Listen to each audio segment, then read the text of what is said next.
अब हम लोग देखेंगे डायरेक्शन कोसाइन क्या है। थोड़ा सा इंटरेस्टिंग है, इंपॉर्टेंट भी है, कभी कभी यूज भी हो जाता है। ध्यान से देखिए, समझ में आ जाएगा। जैसे मैं मान लेता हूँ ये आर वेक्टर कोई 3D वेक्टर है। एक्चुअली प्रॉब्लम आपको इसीलिए होगा क्योंकि ये 3D इमेजिनेशन, बट आपको एक इमेज दिख रहा होगा। ये आपका आर वेक्टर है, ठीक।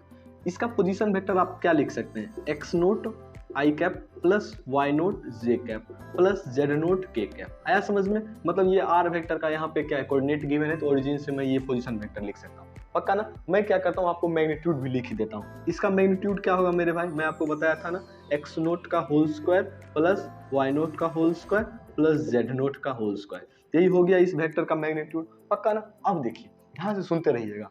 अब ये जो आर वेक्टर है, एक्स एक्सिस से कितना एंगल बना रहा है, अल्फा। कितना बना रहा है, एक्स एक्सिस से अल्फा बना रहा है। वाई एक्सिस से कितना बना रहा है, बीटा दिख रहा है। और ये जेड एक्सिस से क्या बना रहा है, ये गामा एंगल बना रहा है। पक्का ना? तो पता है डायरेक्शन कोसाइन क्या होता है? इसका मकसद यही होता है कि अल्फा, बीटा और गामा को फाइंड करना। अब देखिए, कॉस अल्फा ये होता है मेरे भाई, कॉस अल्फा ये होता है x note by magnitude of ये आर वेक्टर। आया समझ में? एक्स नोट क्या है, आई कैप का कोफिशिएंट। तो कॉस बीटा इसी तरह क्या हो जाएगा मेरे भाई, वाई नोट बाय इस टोटल वेक्टर का मैग्नीट्यूड। तो कॉस गामा क्या हो जाएगा, अब बताइए बताइए। यहाँ पे गामा है तो जेड नोट बाय आर। यही आपका क्या है, ये कॉन्सेप्ट रहा आपका डायरेक्शन कोसाइन का, ठीक ना।